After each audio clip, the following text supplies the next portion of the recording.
We provide you the platform to turn your dreams into reality. Give wings to your aspirations with KR Mangalam University.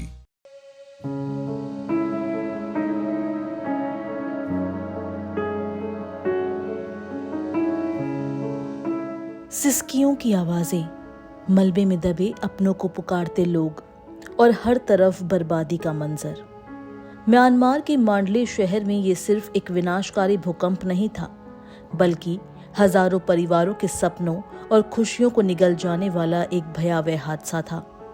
2 दिन पहले जब धरती ने 7.7 तीव्रता से कांपना शुरू किया, तब किसी को अंदाजा नहीं था कि ये झटका उनके जीवन को हमेशा के लिए बदल देगा।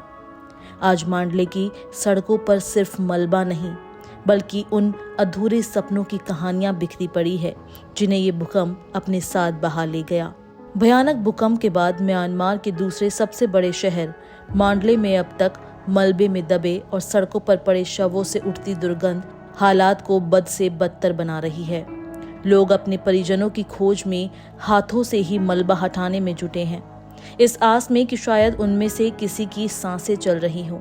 स्थानीय लोग बिना भारी उपकरणों की मदद के और 41 डिग्री सेल्सियस की गर्मी में हाथों और फावड़ों से मलबा हटाने को मजबूर हैं। म्यांमार में आए इस भूकंप ने 1700 से ज्यादा लोगों को मौत की नींद सुला दिया, जबकि 3400 से अधिक घायल हो गए और अनगिनत लोग अभी भी लापता हैं। भूकंप से ढही इमारतों के मलबे में अभी भी काफी लोग दबे हैं। शुक्रवार दोपहर को आए 7.7 तीव्रता के भूकंप का केंद्र मांडले के पास ही था।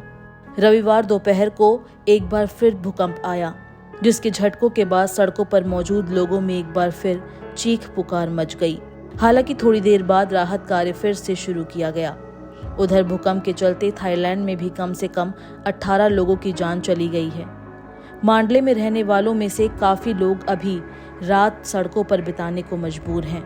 उनके सामने खाने पीने की भी समस्या बनी हुई है। बहुत से लोग भूकंप के कारण बेघर हो गए हैं।